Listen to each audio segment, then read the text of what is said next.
Right, so I want to start this video off with an analogy. I know I'm not that guy, but just bear with me here, it's going to turn out just fine. Let's pretend that we're living hundreds and hundreds of years in the past. And because we're living so long ago, we don't have all the things that we're accustomed to having now. When we're cold, we can't just go turn the thermostat up a few degrees and have the whole place get warmer.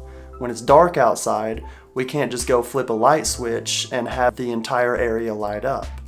And whenever we're hungry, we have to go and hunt for our own food and then find a safe way to cook it so that we don't get sick. If only there was some sort of discovery that would make all those things easier to deal with back before the invention of light bulbs, heating units, and stoves, right?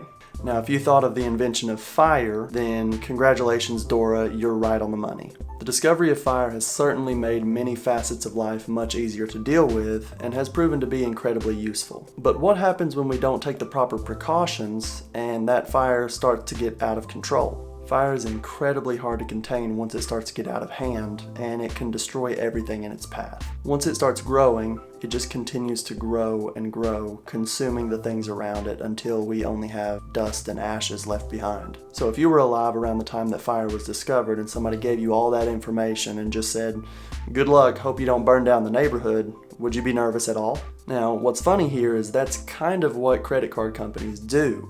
They check you out a little bit and they give you a credit line and they just say, "Good luck, hopefully you don't destroy yourself financially." So lucky for you, Taylor's here to give you that phenomenal analogy and preface this video by saying that credit cards should be used like a tool, just like fire is, and not a crutch in your financial life. Learn how to use them strategically and carefully, and don't let yourself get out of hand.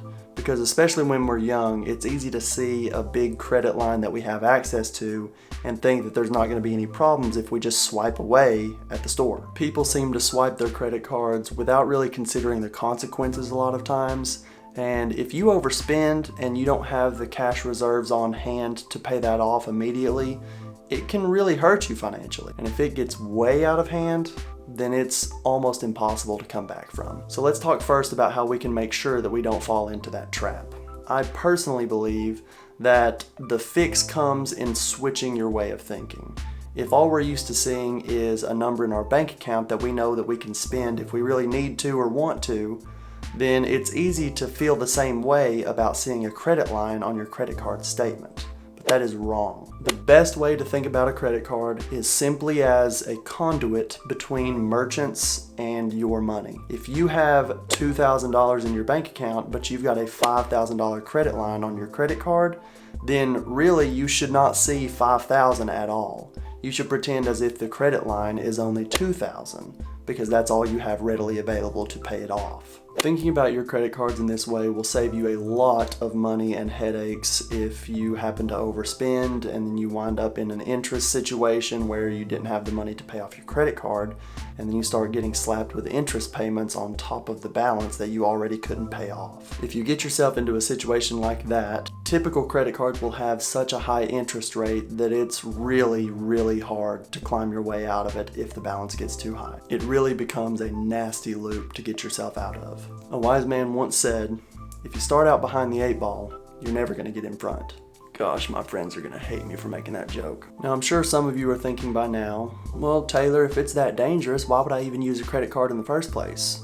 And my answer to that actually goes all the way back to the beginning of the video whenever I talked about fire. Cannot believe I waited this long to tie it back into that. But despite all of its capability for financial destruction, it can be a very, very good tool to have in your financial life. So when controlled properly, fire can cook our food, warm us up when we're cold, and light the night. But when it's uncontrolled, it can pretty much destroy everything in its path. The same is true for credit cards. Well, the exact same thing isn't true for credit cards, but the principle still applies. I promise it'll make sense once I explain it. Here's a few ways that credit cards can prove useful in your life. Credit cards create a buffer between your money and anywhere you swipe your card. Many credit cards will have zero liability protection, which means that if there are any fraudulent charges on your credit card, you're not going to be held liable for that as long as you notify the credit card company as soon as you possibly can. The company will then resolve any issues related to that without any effort effort on your end besides just notifying them of the unauthorized charges. You can often get additional purchase protection or extended warranties on things you were already going to purchase at no extra cost.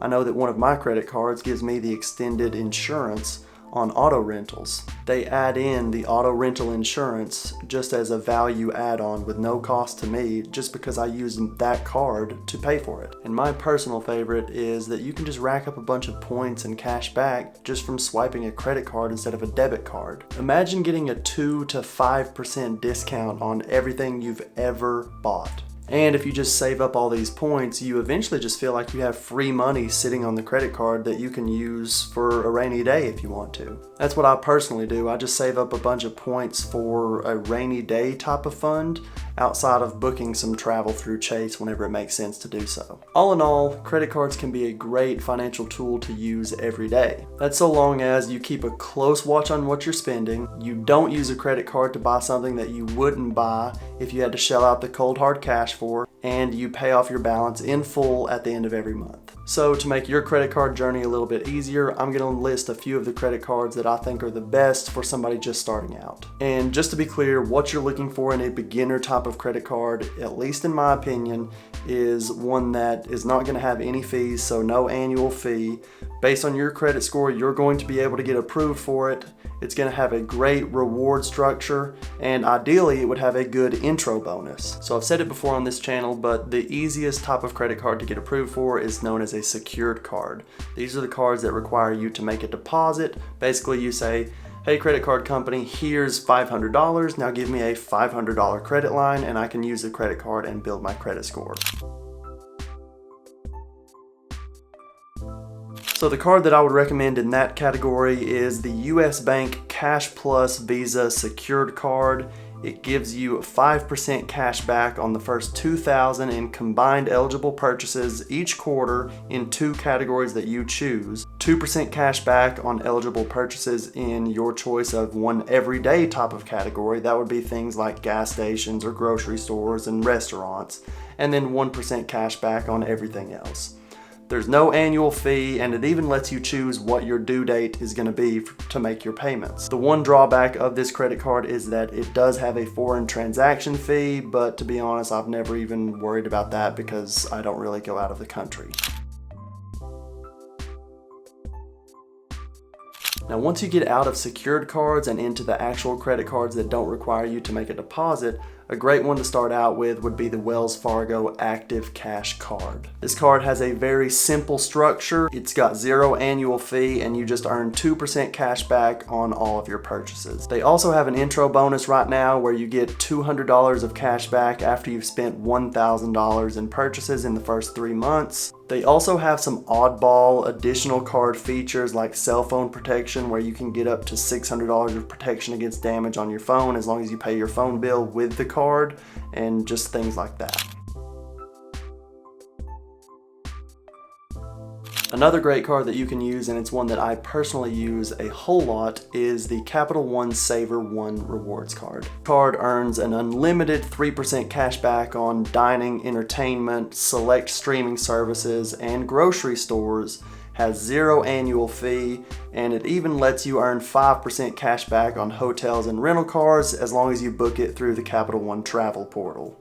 This card also has a 0% intro APR for the first 15 months, and it lets you earn 8% cash back if you purchase any tickets through Vivid Seats.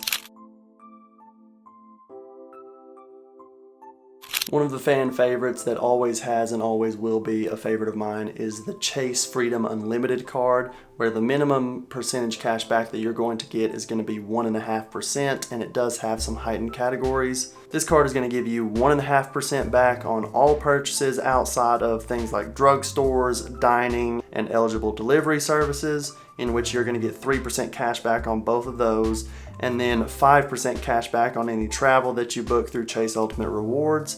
The intro bonus that they're offering right now is a little bit different than the others. It's letting you earn an additional 1.5% back on all purchases up to the first $20,000 in spending in the first year, which means you could get all the way up to $300 cash back if you spent that much. So that would mean if you book travel through the Chase UR platform, you would actually get 6.5% back instead of 5%, and then you would get 4.5% back on dining at restaurants, takeout, delivery, and then any drugstore purchases. And then all other purchases, you're going to be getting 3% cash back instead of the 1.5%. This card also has no annual fee and offers some additional protection like purchase protection, extended warranty, the auto rental collision damage waiver that I mentioned earlier, and things like that. A card that could make sense for a lot of you, I actually just received something in the mail, an offer from this company for this credit card, because I do not have the card as of right now, but it's the Citi Custom Cash Card. This card could be great for anybody that spends an abnormal amount of money on any one category that they have here, because it tailors the rewards to you specifically. So you're going to be getting 5% cash back on whatever your top spending category is up to the first $500 spent each month, and then a flat 1% unlimited cash back on any other purchases throughout the month.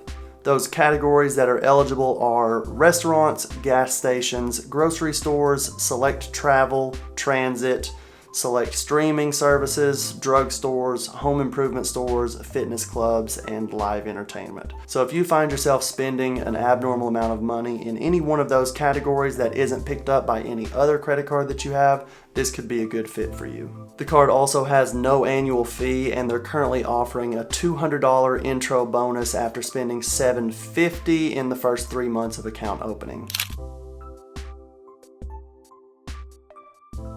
And somewhat similar to that last Citi Custom Cash Card is actually the Bank of America Customized Cash Rewards Card. This card has no annual fee, and it gives you 3% cash back in a category of your choice. So you have to choose ahead of time on this one instead of the custom cash just being whatever you spend the most on. But you can get 3% back in any of the following categories: gas, online shopping, dining, travel, drugstores, or home improvement stores, and then 2% cash back at grocery stores and wholesale clubs, and then a flat 1% back on everything else. They're currently offering a $200 online bonus after making at least $1,000 in purchases in the first 3 months of the account opening.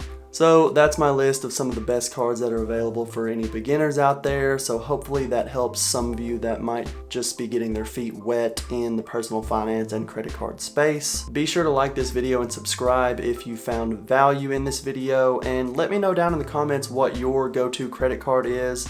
Also, let me know in the comments if you would find some value in a what's in my wallet type of video of all the cards that I'm currently carrying and using on a daily basis. And I'm gonna cap this video off with a quote. I wanna start doing a sort of quote of the day type of thing. All of my friends make fun of me for it, but I'm a huge quote guy. I love quotes, inspirational quotes, and things of the sort. So the quote that I wanna leave you with is from Woodrow Wilson, and it says, "We should not only use the brains we have, but all that we can borrow." So my hope here is that we can all help each other out on our own financial independence journeys, and it's kind of why I make these videos, and I really hope to see you guys in the next one. Thanks. Gosh, how about Dale Carnegie back there? I actually don't know if you can tell on camera, but that's made with words. It's actually all words creating the picture. It's quite wonderful.